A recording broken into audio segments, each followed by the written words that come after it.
রমজান আমাদের সবার জন্য, আমাদের সবার জন্য। এই জন্য মাহে রমজান এক মুমিনের জীবনের শ্রেষ্ঠতম সম্পদ। জীবনের সব বেলা গাফলতি করা, সারাক্ষণই ফাইজলামি করা ঠিক না। সব সময় মানুষ খামখেয়ালি করা এটা ঠিক না। এই জন্য মাহে রমজানের সামনে রেখে আমাদের প্রত্যেকের জন্য উচিত যে রমজান সম্পর্কিত কিছু কথা শোনা। এতে করে যতবার শুনবেন, এই মসজিদের ইমাম সাহেব বলছেন, ওলামায়ে কেরাম বলছেন, আপনার যতবার শুনবেন, যতবার, প্রতিবারে আপনার ভিতরে নতুন করে প্রেরণা জাগবে, আগ্রহ উদ্দীপনা হবে, মহব্বত তৈরি হবে।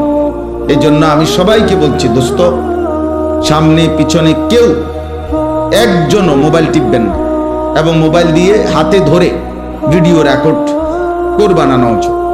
দ্বিতীয় কথা হলো, তোমরা ছেলেরাও এই যে কেউ কাউকে যারা কমপক্ষে 14 বছর বয়সী অথবা তার চাইতে বেশি বয়সী, একজন আরেকজনকে জড়াইয়া ধইরা বসবা না। আমি দেখছি কয়েকজনকে, দেখতেছি, তোমরা আলাদা আলাদা বসো, আলাদা আলাদা। এটা অসভ্যতা। 14 বছরের পরে যারা বয়স 14 থেকে 15, এই 1 বছরের ভিতরে একটি ছেলে বালেগ হয়, সাবালক হয়। এই 1 বছরের ভিতরে যে কোনো দিন তার প্রথম বীর্যপাত হয়। এতে করে সে প্রাপ্তবয়স্ক হয়।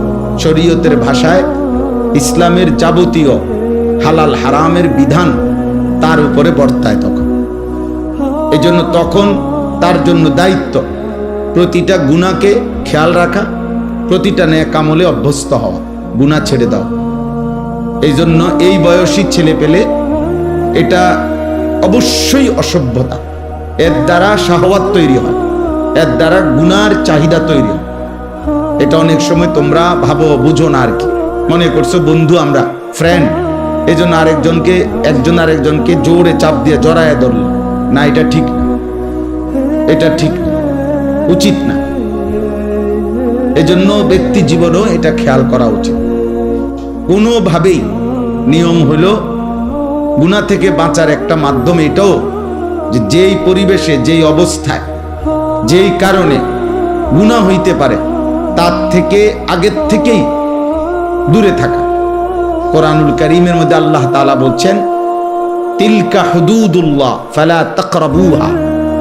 আমি আল্লাহ যা নিষেধ করেছি তা আমি আল্লাহর সীমারেখা, আমি আল্লাহ দাগ দিছি এখানে, এটা এরপরে আসা নিষেধ। ধরেন আল্লাহ বলেন এটা আমার সীমানা, প্রতিটা হারাম আমি আল্লাহর সীমারেখা। ফালা তাকরাবুহা, তোমরা হারামের কাছে না, শুধু হারামের কাছাকাছি, মানে দূরের থেকেই সরে থাকো, কাছেও যেও না। একেবারে যেই দাগ দিছে এই দাগের উপরে তো আসবাই না, বরং দাগের কাছেও আসবা, আরো দূরের থেকে সরে যাও গুনাহ। এই কথা কোরআনে বারবার আছে। হযরত আদম এবং হাওয়া আলাইহিমাস সালাম সর্বপ্রথম যেদিন উনাদেরকে আল্লাহ তাআলা নিষেধ করছেন যে তোমরা ওই নির্দিষ্ট গাছের কাছে যেও না, ফল খেও না জান্নাতের মধ্যে, ওইখানে ওই দিন নিষেধের বেলায় আল্লাহ তাআলা এই শব্দটা প্রথম দিনই ব্যবহার করছে, ওয়ালা তাকরাবা হাদিহিস শাজারা, তোমরা দুইজন এই গাছের কাছেও যেও না। মানে গাছের সামনে তো যাইবাই না, গাছে দেখা যায় এমন কাছেও যাইও না। এই গুনার ক্ষেত্রে নিয়ম হলো গুনাহ করবে না এটা না, গুনার কাছেও যেও। ওয়ালা তাকরাবুজ জিনা, এই যে কোরআনের শব্দ, তোমরা জিনা হইতে পারে, ব্যভিচার মানে লজ্জাস্থানের নাফাক ব্যবহার, লজ্জাস্থান দ্বারা যে কোনো গুনাহ এটাকে জিনা বলে। এরকম কিছু হতে পারে যার দ্বারা, যেই পরিবেশ, যেই কারণে, তো তার কাছেও যেও, আল্লাহ নিষেধ করছে, কাছেও যেও। আল্লাহ তাআলা বলছে ওয়ালা তাকরাবুল ফাওয়াহিশা মা যাহারা মিনহা ওয়া মা বাতান, অশ্লীলতা বেহায়াপনার কাছেও যেও, কাছেও যেও। এই জন্য এটা গুরুত্বপূর্ণ। এই শব্দটা বারবার আছে কোরআন শরীফ, ওয়ালা তাকরাবা ওয়ালা তাকরাবু, কাছেও যেও না, গুনার কাছেও যেতে নাই, গুনার কাছেও যেতে না। মায়া জালের মতো গুনাহ, অর্থাৎ গুনার কাছে যদি কেউ যায় তো গুনাহ তাকে টেনে নিয়ে যায়, তাকে আস্তে আস্তে অল্প অল্প করে একটু একটু করে তাকে গুনার দিকে এগিয়ে নিয়ে যায়। কেউ একদিনেই হয়তো সব গুনায় অভ্যস্ত হয় না। কোনো মদখোর একদিনেই মদ খায় না, নেশাখোর, নারী লোভী, চরিত্রহীন, কিন্তু একদিন এই নিজেকে ছেড়ে দিলে হারামের ব্যাপারে কেউ যদি তাসাহুল করে, মানে যা নিষেধ তার ব্যাপারে যদি কেউ অবহেলা করে, একটু আধটু হইলে কিচ্ছু হইতো না, না এই একটু আধটু একদিন তাকে পূর্ণ গুনার মধ্যে লিপ্ত করে ফেলে। এই জন্য এটা জরুরি, এই জন্য এটা জরুরি ভাই। সব সময় যদি মনে করো জীবন মানেই খামখেয়ালি, জীবন মানেই হাসি ঠাট্টা মজাক, জীবন মানেই তামাশা, এটা উচিত না। একজন সুস্থ স্বাভাবিক মানুষের সবকিছু বন্টন করা। বিবেকবান মানুষ বলে তাকে যে তার কর্ম বন্টন করে, কাজ, আমার খাওয়ার টাইম কতক্ষণ, আমার বিশ্রাম কখন, আমার পড়ালেখা কখন, আমার উপার্জনের জন্য ফিকির কখন, আমার নামাজের টাইম কখন, এইভাবে ভাগ কর। নয়তো নামাজের টাইম নির্ধারণ করে কেন যে 7:30টায় এশার জামাত, 4:30টায় আসরের জামাত, এরকম টাইম ঠিক করে কেন? আল্লাহ তাআলা মানুষের কাজকে সময়ের সাথে বন্টন করে দিছে, বন্টন করে দিছে। হযরত আব্দুল্লাহ ইবনে মাসউদ রাদিয়াল্লাহু তাআলা আনহু তিনি বলতেন যে আমি আমার হায়াতের ওই মিনিট, ওই সেকেন্ডকে অনর্থক মনে করি যে সেকেন্ড আমার আখিরাতের কোনো কিছু অর্জন হয় না। তিনি বলতেন আমি আফসোস করি আমার ওই সময়টুকুর জন্য, যে সময়টুকু আমি আমার পরকালের জন্য কোনো পুঁজি সংগ্রহ করতে পারি। কোরআনুল কারীমের মধ্যে আল্লাহ তাআলা সময়কে ভীষণ গুরুত্ব দিয়েছেন, আলাদা আলাদা করে। ওয়াল ফজর, আল্লাহ তাআলা বলছেন আমি আল্লাহ। এই ছেলে, কি ব্যাপার দোস্ত, ফাজলামি করো নাকি? আরে কি মস্কারি করো না? বিষয়টা কি কোনো পাত্তা দিলা না নাকি? হে আবার ওর লগে রসিকতা করে। আরে তুমি কি আমারে দেখো নাই আর কোনোদিন? সাবধান, তোমার চলে যাওয়ার অনুমতি আছে আব্বা, তুমি বাইরে গিয়া লাফাও, নইলে 2 ঠ্যাঙ্গাল গিয়ে দিয়ে আমার কোনো আপত্তি নেই। মোবাইল না, শুধু যেটা মন চেটাক, আমি তো অনুমতি দিছি যে যার দরকার হলে সে বাইরে চলে যাক, কোনো সমস্যা নেই। আমি এমনিতেই আসছি, মূলত আজকে আসতে চাই নাই। ফেরদাউস ভাইকে অনেকবার বলছি যে নির্বাচন পর দিন না আসলেই ভালো হয়, এ কথার উপরেই ছিলাম। জুমার আগেও, গতকালকেও, তার আগের দিনও জুমার নামাজে দাঁড়াইছি। আর আমি আজকে নামাজ যখন পড়াইতেছি জুমা, আমার কেন জানি নামাজের সময় কথাটা মনে হয়েছে যে ওনারা যে নিষেধ করতেছি, যদি উনি রাগ করে।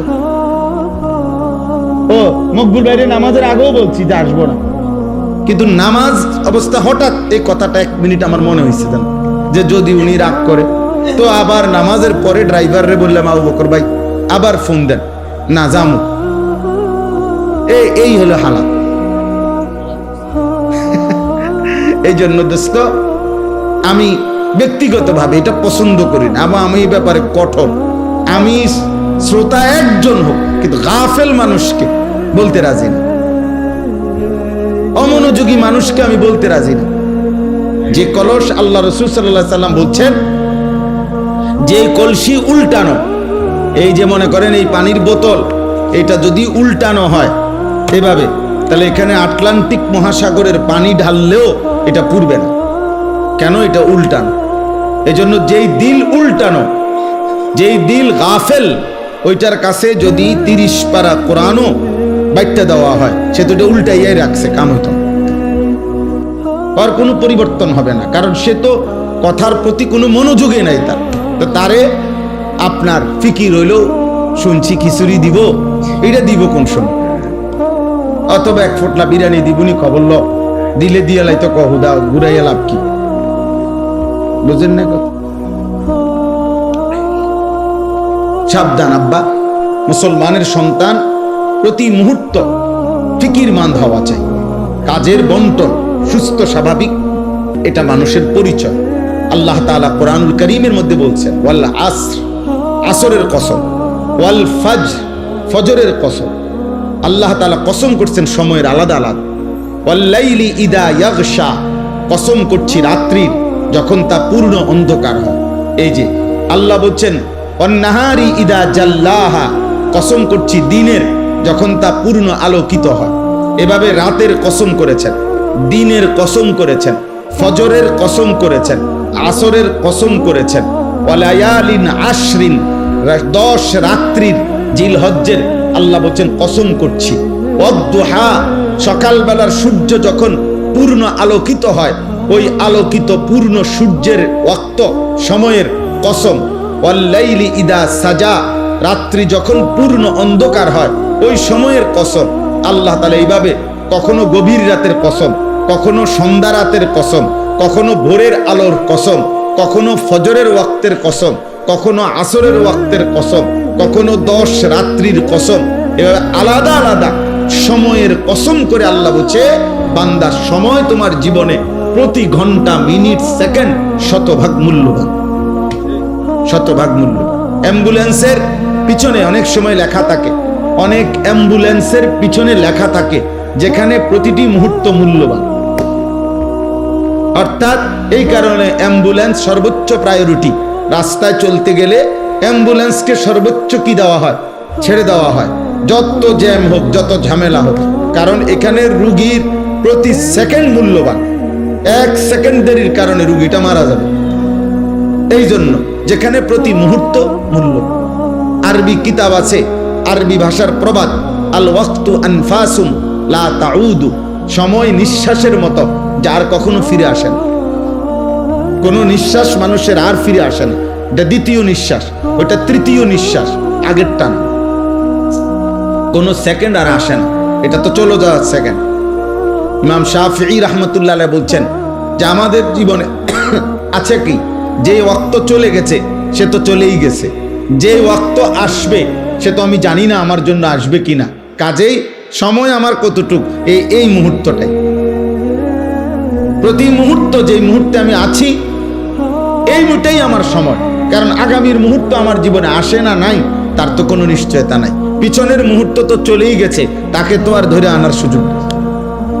পিছনের কোনো মুহূর্ত আর আনা যাবে না। আগামীর কোনো মুহূর্তের নিশ্চয়তা আছে, তাহলে এই শুধু এখনই সময়, এটুকু সময়। পিন পয়েন্ট ধরলে তো আরো, মানুষের বর্তমান নাই বললেই চলে।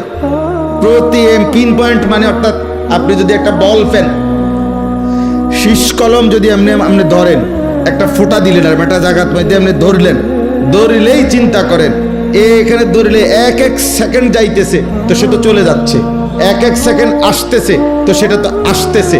তো মেন বর্তমান মুহূর্তটা তো নাই বললেই চলে, আস্তে আস্তেই চলে যায়, আর না আসতে তো ভবিষ্যৎ থেকে যায়। এই জন্য হায়াত একদম অল্প, সময় একদম অল্প, বাস্তবতা ভাই। ছেলেরা তোমরা যদি বুঝতা, তোমরা যদি বুঝতা, বাবা আপনারাও যদি বুঝতেন, যিনি বৃদ্ধ তাকে আল্লাহ দয়া করেছেন, যিনি যুবক তাকে আল্লাহ দয়া করেছেন, যাকে আল্লাহ হায়াত দিয়েছেন তাকে আল্লাহ তাআলা রহম করছেন। এক একটা হায়াত, এক একটা ঘন্টা আল্লাহ তাআলার দয়া। বান্দা আমি তোমাকে সুযোগ দিচ্ছি। এজন্য কোরআনুল কারীমের মধ্যে আছে প্রত্যেক মানুষের হায়াত কিয়ামতের দিন আল্লাহ তার বিরুদ্ধে সাক্ষী হিসাবে পেশ করবে যে তোমার হায়াতই তোমার বিরুদ্ধে আমি আল্লাহর দেওয়া দলিল। কেন নামাজ পড়তে পারো নাই? আমি কি হায়াত দেই নাই? কেন আমার জিকির করতে পারো নাই? আমি কি হায়াত দেই নাই? কেন আমার কোরআন তেলাওয়াত করতে পারো নাই? আমি কি হায়াত দেই নাই? এইভাবে আল্লাহ তাআলা বলবেন আওয়ালাম নুআম্মিরকুম, আমি কি হায়াত দেই নাই? আওয়ালাম নুআম্মিরকুম, আমি কি হায়াত দেই নাই? এভাবে আল্লাহ তাআলা বলেন অমান নুআম্মিরহু নুনাক্কিসহু ফিল খালক। আল্লাহ বলেন আমি যাকে হায়াত লম্বা করছি তাকে আমি আল্লাহ পুনরায় আবার প্রথম অবস্থায় ফিরিয়ে আনছি। আফালা তাকিলুন, তোমরা কি বুঝবা না? আল্লাহ তাআলা বলেন তুমি দেখো বৃদ্ধ মানুষটা তো বৃদ্ধ ছিল না, যুবক ছিল, মজবুত ছিল, আজ আবার বৃদ্ধ হয়ে গেল। এই জন্য দোস্ত প্রত্যেকের এটা উচিত, আল্লাহ তাআলা আমাদেরকে আমাদের ঘন্টা, মিনিট, সেকেন্ড, আমাদের হায়াতের কদর করার তৌফিক দান করেন। আল্লাহ তাআলা আমাদের সবাইকে কবুল করেন।